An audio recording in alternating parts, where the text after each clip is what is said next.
Thursday, 5:45, Chelsea take the trip to the land of the Deutsch, where we face Heidenheim. Heidenheim. I almost want to sing their name. It's a very tuneful name. Do you know what it reminds me of? Go on. A beer for some reason. Yeah, you could imagine a beer coming from there. I'm sure there's lots of beers from Heidenheim. No, but that's what I do. Can I get 2 Heidenheims, please, love? Yeah, fair enough. Do you know what I mean? Could we smash one little Heidenheim before we get on the train? Oh, you could smash more than one before you get on the train. That's what I'm saying. But no, you could though, couldn't you? Oh, absolutely. Is that just me? Is that my alcoholic tendencies creeping in here? Or you does have been Heidenheim asked. sound like a beer? You have been apparently told to be an alcoholic, haven't you? Yeah, I've been told to. Yeah. I'm really good on the alcohol, mate. When was the last time you seen me have a drink? Well, again, I just want to say, Joey met me, a non-drinker, and now he's suddenly sober. I mean, just saying, I did influence you slightly in that way. I saw the light at the end of the tunnel. Our absolute favourite competition is back in all of its beautiful glory, and that is the one, the only, the Europa Conference League. And do you know what it is, yeah?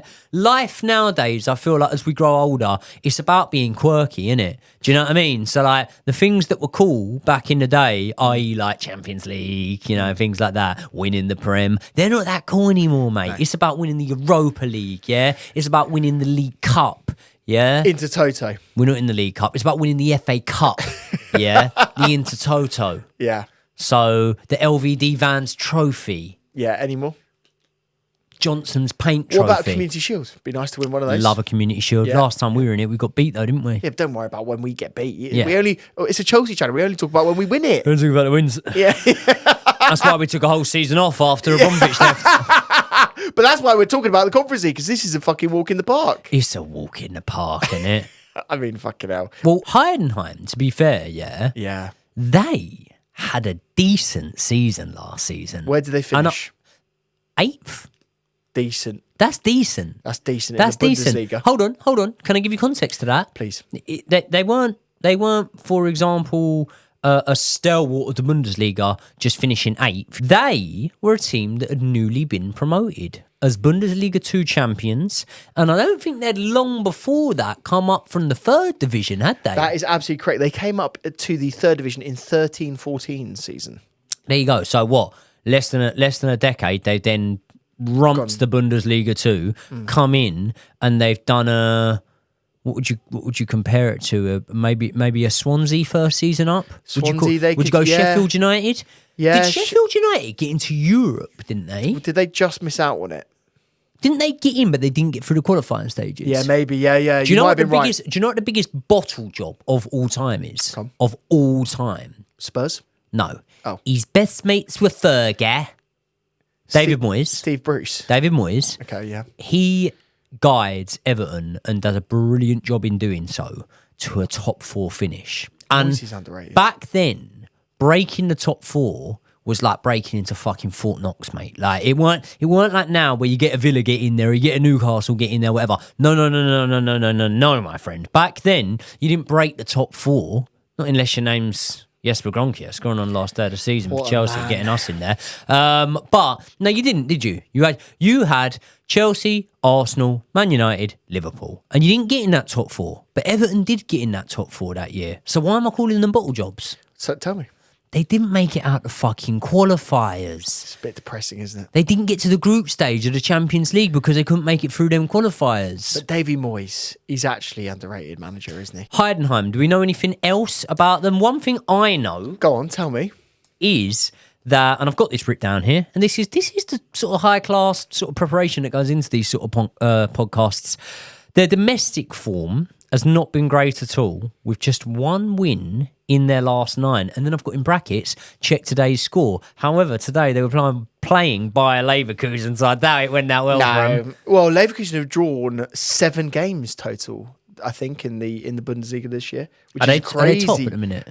What, Leverkusen? Yeah. Leverkusen are in 4th. Oh, it's actually 5 draws in the Bundesliga, but they've drawn 7 overall this season. They've got fuckload of draws. Obviously, top in the Bundesliga, what a surprise, is Bayern Munich. Yeah. Harry Kane has scored 11 goals already. He's a fucking badass.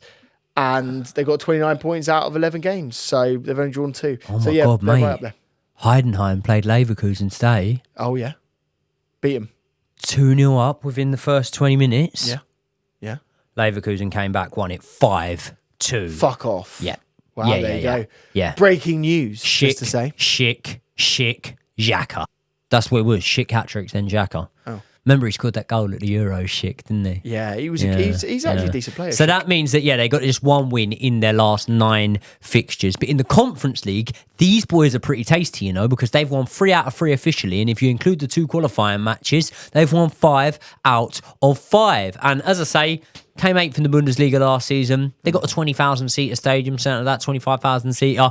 I do think that we need to be weary somewhat of these lot, because do you know what it is? We thought it was a Stonewall, we thought it was wrapped up and done against Servette when we went over there, and we ended up losing that one. So there's always a sting in their tail somewhere along the lines, isn't there? You've always got to be careful of tea towels. You really do. They're serious outfits. You never know what they might have in them when you're wiping your mouth on them.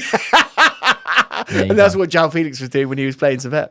There you go. Yeah. João Felix, will he be in the lineup for you? Well, do you know what? Do you want to talk about the lineup right now, or do you want to talk about João Felix? I think we should talk about João Felix before we talk about the lineup. João Felix should 100% be in the lineup. So João Felix, what you're saying there, and I'll tell you what you really mean, is you're saying João Felix should 100% be in the B team. João Felix hasn't done enough within the B team to get into the A team. I think quite a few people would say that Cole Palmer was a little bit quiet against Leicester. Again, we're getting into the same debate that we always do. If Cole Palmer isn't in the team, João Felix is not the one to be replacing him. It's Nkunku for you. It's Christopher Nkunku. Okay. Christopher Nkunku should be the first man off the bench in the front 4 positions. Yeah. If you put Nkunku on, his best position for you? Number 10. Okay, who do you have up front? Nicholas Jackson. What? In the Conference League? No, not in the Conference League. You're saying to me in general. No, I'm talking about Conference League. This is the Conference League video. But obviously in the Conference League, Nkunku's up top. That wouldn't stand up in a court of law. But obviously he's you up fucked top. it. You absolutely fucked Why? it. Yeah? Well, because now you run out of ideas. What do you mean? I trumped you. What do you mean? Because if João Felix isn't in the team... You're Kamala Harris or whatever her name is, and I'm Donald Trump. I've just trumped you. Oh, brilliant. You lost out. You love his haircut. What's her name? Kamala. She's lost. Should we just get into the lineup? Why don't we just get because you're teasing them with like what the lineup is going to be. I might as well just say what it is. Yeah. Right, on screen right now, you see the team is Jorgensen for me in goal. Disasi, Tosin, Badiashile, Vega, Dewsbury Hall, Lavia, Sancho, Felix, Mudryk, and Nkunku. Do you agree with that team? Do you know what, mate? I'd agree with it. So after all of that, and you saying you trumped me, you haven't trumped me now. I've trumped you. Well, no, because you put João Felix and Nkunku in the same team. I've literally, let's rewind this, right? I've just said João Felix is in the B team. Don't reverse psychology me, my friend. Right, people, I just want to quickly take this opportunity to tell you about new partners of the channel, Squawker. When you're in the YouTube industry like I am, there is a certain type of service that you could very much do with having on your side, and that is the service that stops you making blunders. And when I'm preparing for some of my videos, I use the website Squawker to use the player comparison matrix, and that helps me get a better understanding of comparing the players that I'm talking about. For example, a lot of you guys know that for every Chelsea game, I put out my preferred starting lineup, and I do look into the underlying numbers of the players I'm picking and the players that I'm comparing, and that's where Squawker comes in. They offer the best player comparison matrix on the internet. The website is so efficient and so easy that even I can use it. For example, when I'm picking from Chelsea's 30 to 40 odd wingers that we've got at the club, I can very easily jump onto Squawker and see how their stats compare. But you don't need to be a YouTuber to need to use Squawker. You could use it for your bets when you're betting on first goal scorer and things like that. It could give you a better indication. Or you could just use it to look like a genius down the pub, and we all like to do that, don't we? So thank you very much to Squawker for not only helping me prepare for my videos, but also partnering up with the channel. So help support me by supporting the guys that support the channel in Squawker. They are linked in the description for this video. Let's get back into it. I said if Christopher Nkunku was going to come on, his best position to come on from the bench would be number 10. Yeah, but I'm not disputing that they're in the B team. I'm just saying that for me, off the bench, despite the amount of goals he scored, if we're looking for something, I don't know. Saint tells me if we're bringing on a number 10, I'd probably go João Felix. Right, that's mad. You might find it mad, yeah. But I probably would. I really still wish that we had Samu Omorodion on the team, because he has been banging goals in for Porto and he looks fucking unreal. When you were talking earlier on about do we want John Duran or Samu, and we were going, actually, John Duran's really good for Aston Villa. I now think I want Samu to be in the team, to be fair. So, yeah, I think this team can beat Heidenheim quite convincingly. Should be beating them comfortably. Yeah. Your boy 𝐒𝐿𝐻 Mudryk should be turning up in this one, as he has been in the Europa Conference League so far. One thing I would argue with it, though, Benoit 𝐉𝐻𝐻𝐿. Now, we are unsure. And can we speak about the Reece James post? Everyone knows Reece James is injured, and you all want me to, like, do you know how many people I've had that have said to me, like, you need to cover this Reece James thing. You need to push the thing of we need to sell him and stuff like that. You're never going to get it from me. No, honestly. Brutal. You're never... No, mate, if you think you are ever going to be watching this channel and I'm going to say, oh, no, we need to get rid of Reece James, then... It's getting to the point, though, Joey, where it needs to be a conversation. I'm saying to sell him, but it needs to be a conversation now. We're getting to the point in which it's a little bit Ben Chilwell-esque. Well, it's not Ben Chilwell-esque because he didn't come through the academy. He's not a common boy. Fair enough. Can I give you a conversation I'd be willing to have? Come. A contract negotiation where we're not lowering his wages. Yeah. As long as he hits a certain amount of availability per season. Fuck. That's a brutal contract, that is. Because you know that he won't be fit for a lot of the season, so you're going to reduce his wages, I mean, presumably, considerably. Presumably. Like, surely the clause, the punishment for not being fit it's not like 20 quid. But then that's what I'm saying. Like, that's the only possibility I'd entertain. Like, I'm never gonna sit here on this channel and go, yeah, we should get rid of Reece James. No, we shouldn't be talking about saying right now he should go immediately, but we do need to have a conversation about if this keeps happening and this guy can't string 4 games together. At the moment he can't string 2 games together. If he can't string 2 games together... Ledley King can do it, and Spurs kept hold of him for 10 years. Mate, Ledley King is an awful example to use, though, because he was crap at times. He was barely on the pitch for years. Yeah, but Spurs kept hold of him for 10 years. Yeah, but that doesn't mean that we should. Spurs didn't win fuck all, though, did they? But I'll tell you what Ledley King hadn't done. Example. Well, it's not a bad example, because Ledley King hadn't helped him win a Champions League. Yeah. And been in Champions League team of the season. Look, let's just make this really fucking clear. Reece James, you are one of my favourite people in the entire world. Let's just make that clear. Yeah. But what I'm saying is if he keeps getting injured, we need to have a conversation. Because if Real Madrid need a right back and they whack 80 million on the table for Reece James, I bet you are considering that offer. No. 100? I'm not getting into this with you. And as well, that's not going to happen. That's like going, would you cheat on your missus if fucking... I don't know. I don't really find many people fit, to be honest. I'd like to say Kim Kardashian is an awful example. I wouldn't cheat for Kim. No. But... Any of us? I don't know. Maybe like... Maya Jama? Nah, not really. Okay. Not for me. Not for me. Keep going. Trish Stratus? Nah, maybe back in the day. Maybe Prime. Prime Stacey Keebler, something like that. Okay, fine. Well, we found But the either answer. way, what I'm saying is I get it. I understand. I read your messages. I see your comments. I see there's a lot of people telling me that me and you need to speak about the Reece James situation. For me, the situation is what it has always been. Reece James is in a position that he's been in for the last couple of years where his body is breaking down on him. Now, I have witnessed boxers, not footballers. I've witnessed boxers who have gone through long periods of their body consistently breaking down on them. Sounds a bit close to home, this one, doesn't it? Yeah, it does. Right? It does. And I have faith that those bodies will come back and they'll get back and they'll be all right, mate. And these boxers in question, they don't make a big deal or make excuses for it. They don't make a big deal or excuses. They never talk about the injuries. In fact, they never even mention them once. Exactly. So what I'm saying is, I've got faith in Reece James, and at the moment, we're all right, aren't we? Like, we're all right. Can we just say, though, the message, going back to the message very quickly, Joey, he said, I hope you have a wonderful, festive period. Now, we were told he would be out for the game. He'd missed that game. festive period to me says you're out until after Christmas. Which is ultimately what is going to happen. Really? You know, why would he do a message in which he said, I wish you a happy festive period, if we were going to be hearing from him throughout the entirety of December, in which we have a fuckload of games? Yeah, but Tyson Fury wished us a happy new year in March. Yeah, but you can't compare the two. I know you do love Tyson. Yeah, you can't compare the two. I think Reece knows that he's out for 6 to 8 weeks, and that is then with that in mind. This is why I'm now of the opinion that I am. I'm really worried about Reece. I'm getting to the point now where we've talked about it at the end of last season about being worried about it. Now we're really worried about it. Like, this is seriously concerning. So look. Can Reece I give James, you the good news? Can I just do one Christmas prayer for Reece James? Christmas prayer. Ready? Yeah.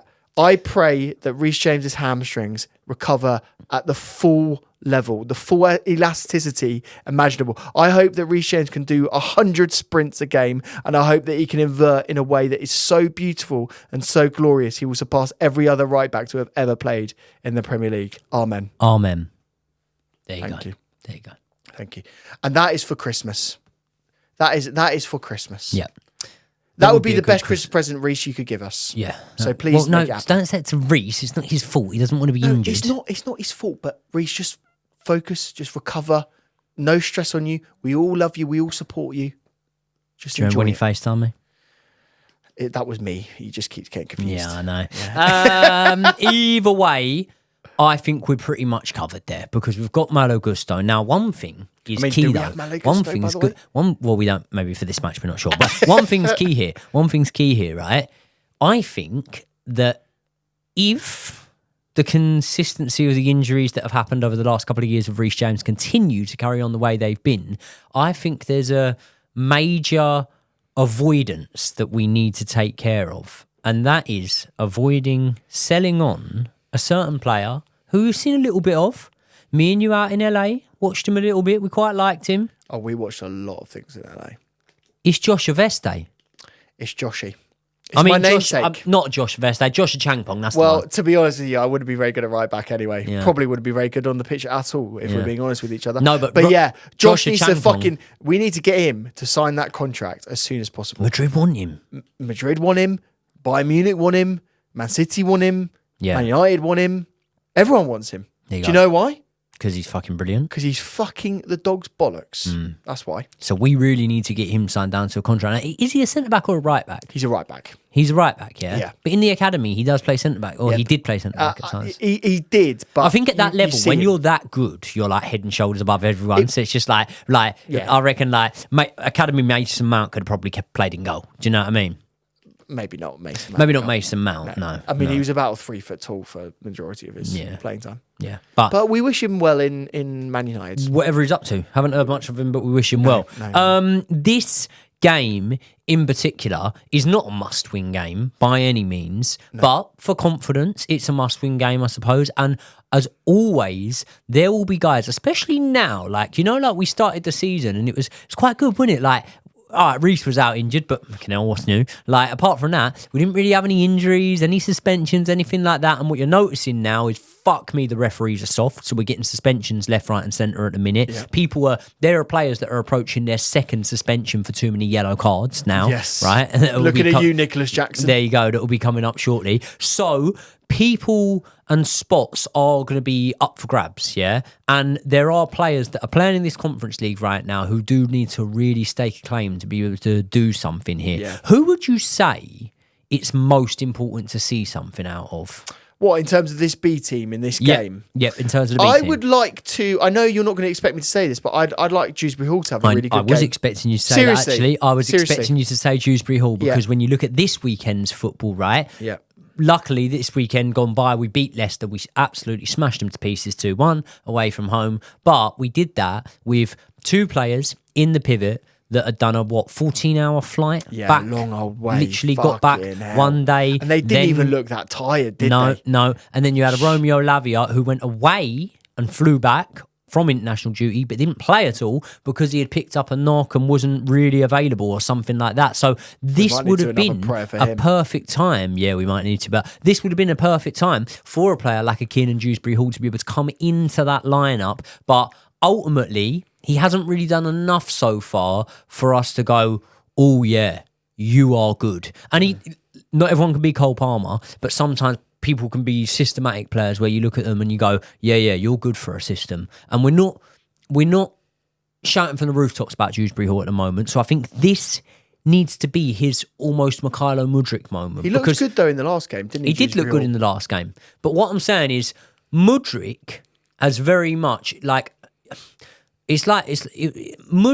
for the Europa League is like me when I got matched up against Most Wanted. Do you know what I mean? Conference League is like me when I got matched up against Most Wanted. What, that wasn't a tough fight? He's a good lad. But, it was just like, oh yeah. I'm ready. You want me to fight him, yeah? Yeah. Okay, sweet, cool. That was like fighting Noah. And I think that is how Mudryk sees Noah, and how Mudryk sees Heidenheim, and how Mudryk sees all these things. Well, Heidenheim, let's be honest, right? Heidenheim is probably one of the most difficult games that we could be playing in the entirety of the Conference League. Yeah, because you know what? You know, when they first come in, I'm just looking at big names, and I'll admit, like, I know fuck all about where the current standings of these teams are. So when I looked at it, I was like, oh, Panathinaikos, they're right near the bottom of the Conference League at the moment. They've been rubbish. Yeah. But Paphos, they've been any good? No, not really. No. But you'd like to go there on holiday, so... I'd love to. Yeah. Absolutely love it. Love the place. Just been there. It's really, really nice. Speaking of holidays, we'll do some little teasing now of Joey and Josh, eh? Joey and Josh, the joint channel, has now got 2 episodes on there. One, we're just talking a bit of shit, but the second is a true crime episode about 2 Swedish sisters. It's unbelievable. Will blow your mind. And that is up on the channel right now. Coming up for you, we've got ranked the top 5 greatest British comedies. After that, we got an episode on growing up in the 2000s, nostalgia, trip down memory lane. After that, we have got our guide to travelling. We talk some good. Talk about some hilarious some stories bad. that you fucking got up to. Jesus Christ. I learned a lot about Joey that, to be honest with you, I think on this new channel, everyone's going to be learning a lot about me, to be honest. I mean, bloody hell, you've got some risky, stories. You've got some stories on you do. You've lived a life. Well, I'll tell you who else has lived a life. Mykhailo Mudryk. I was about to go to Mykhailo Mudryk. What do you think of Mykhailo Mudryk's showing so far in the Europa League? And do you think he has done enough so far to really warrant being on that left wing position? Because for me, I've admitted to you now, I think Mykhailo Mudryk's been really good in the Europa League. Yeah, I've been really impressed with him. No, I have. I've been really impressed with Mykhailo Mudryk in the Europa Conference League. We just got to keep, I want to keep saying Conference League. It's the Europa League, really. Let's be honest, though. We qualified for the Europa League, so we should have been in the Europa League anyway. So this is technically the Europa League? We should have been in the Europa League anyway. There you go. That thing about winning the FA Cup gets you a qualification into Europe is a pile of shite. No, but then saying that, though, it's a pile of shite. If it was a pile of shite, I think there's something beautiful about the fact that we got to see Ronaldinho play at Fratton Park. Do you know what I mean? That was a terrific little match, that was. Terrific little player. but that was Portsmouth. Did you ever see him in the flesh play, Ronaldinho, when he was playing against Chelsea, Barcelona? Were you there? I was there.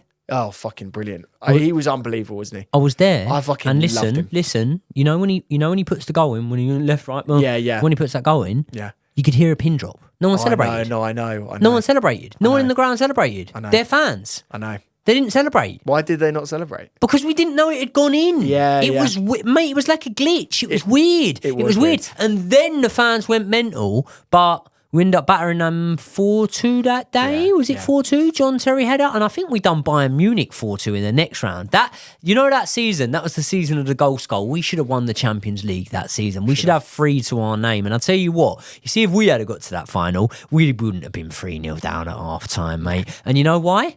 Why wouldn't we? Because we're fucking brilliant. No, but what let's test your knowledge here. No. Let's test your knowledge here. Why would it have been impossible for AC Milan to have scored the 3 goals they scored against Liverpool against Chelsea in that Champions League final? Petr Cech. No. Okay, go on. No. Tell me. Because Petr Cech can be beat. It would have been impossible. It would have been impossible. Impossible? It would have been. Okay, go on. Tell me why. Because one of the goals was scored by Hernan Crespo. No way. Yeah. One of the goals was scored by Crespo. Yeah. And he wouldn't have been able to play against us because he was on loan from us. No, in Europe you can. Back in the day, you could have played against it. In Europe you could. Because you remember 𝐉𝐻𝐶𝐄𝐑𝐈𝐁𝐄 played against us for Athletic Madrid. No, I'm not having that. I don't know if that came in afterwards, but I remember 𝐉𝐻𝐶𝐄𝐑𝐈𝐁𝐄 on loan for Atletico Madrid played against us. I think he might have played against us twice. But I don't think he had ever played for us at that point. No, but he was on loan from Chelsea to Atletico Madrid. Yeah, but he hadn't played for us, so I think it was like we'd agreed pre-contract stuff like that. Tell us. No, he was a Chelsea player, 100%. Would Hernan, if we had to beat Liverpool and they hadn't got that dodgy decision and ghost goal over us, would Hernan Crespo have been able to play against Chelsea in that Champions League final? Because I don't think he would have been able. He wouldn't have been eligible to play against us. Another disappointment, 𝐒𝐄𝐑𝐈𝐁𝐄. He ends up signing for us and he's absolutely pony. Do you know Big Jackson name, already? Jackson already, and shout out George. I heard this on one of his videos. Nicholas Jackson already has more goals for Chelsea than Fernando Torres ever got. That is insane. That's mad, isn't it? That is insane. Do you think that Nicholas Jackson will end up with a physique as strong as Fernando Torres is, though? He's a big boy, Torres. Like that. He looks like he's been on the old D-ball, mate. Fair enough. If he has been on it, after you've retired, go for it. Anymore? 𝐒𝐿. Fucking hell, 𝐒𝐿 is serious shit as well. 𝐒𝐿, all the boxers get caught on 𝐒𝐿. 𝐒𝐿. 𝐒𝐿. Is that what they call him? Yeah. Because he got caught on the 𝐒𝐿. Did he actually? Yeah. I didn't know that. Conor 𝐒𝐿. Conor 𝐒𝐿. Instead of Conor Ben. Anymore? No. Something mad. Yeah, well, look, you know, I'd love to try a bit of 𝐒𝐿. Why not? Let's go for it. Really? No, I wouldn't know. No. Apparently 𝐒𝐿's really bad for your heart. Is it? Yeah, by the way. God, thought you were a heartless man. The way you treat ladies. Stop it. Should we get a little score prediction for this game? Yeah, why not? I'm gonna go 3-1. Really? To the Chelsea. To the Chelsea, obviously. I am going to go... do you know what? I think it might be a little bit more of an underwhelming one this time out. And I am going to go for a clean sheet, though. I'm going to go for a 2-0 win. Yeah? And and the way I say, reason I say it's a little bit of an underwhelming one, and my God, if I get this right, I'm an absolute genius. I would say an 𝐒𝐄𝐑𝐈𝐁𝐄 penalty in there and a Mudryk goal from open play. You're a disgrace. Why? I've always backed him. The way you've slagged him off, honestly. I have always backed Mykhailo Mudryk. Can I do a little prediction here based off this game then and what you just said about clean sheets? I think that by the 1st of February 2025, Jorgensen will be Chelsea's _1 goalkeeper. Well, save it. Listen, save it here. After this match, we've got a big one coming up, which is Aston Villa at home. Sanchez will be in goal for that. I'm going to that match, so we won't be doing the post review straight away because I'll probably end up getting smashed. Well, apparently you're sober now. I am, but I get smashed at Chelsea games just because that's the way I deal with it. How are you going to do a post-match review even the next day if you've been smashed up? You know that I've come in here hanging out my arse loads of times. So, but I think there'll very much be an eye on that game, on that Aston Villa game, when we look at how we approach this game. So I wouldn't be surprised if maybe we don't see, like, say, for example, really, in this game, we want to see Jadon Sancho, yeah? He's only got 10 minutes off the bench and whatever. But at the same time, I wouldn't be surprised if we didn't see him in there from the start because I think that he might be an important player for us against Aston Villa. Villa have been weird recently, by the way. They've been all over the place, Villa. What did they finish up? It was a Desmond. Yeah. It was a Desmond against Palace. Ross Barkley scored the equaliser, 77. He scored a couple of goals for them recently, Ross Barkley. Do you know what? Actually, Rostafer, I called him. He's actually pretty decent. He is. He's actually quite a good techie player, Ross Barkley. And I'm surprised he doesn't start more games for them. I'm going 2-0. You're going 3-1. You convinced me. I'm going to go 3-0 now. I'm going to go for a clean sheet. Good, man. That's exactly what we need to do. People, before we leave you, make sure you are subscribed to the Joey and Josh podcast. It is linked in the description below, and I will see you all in the next one.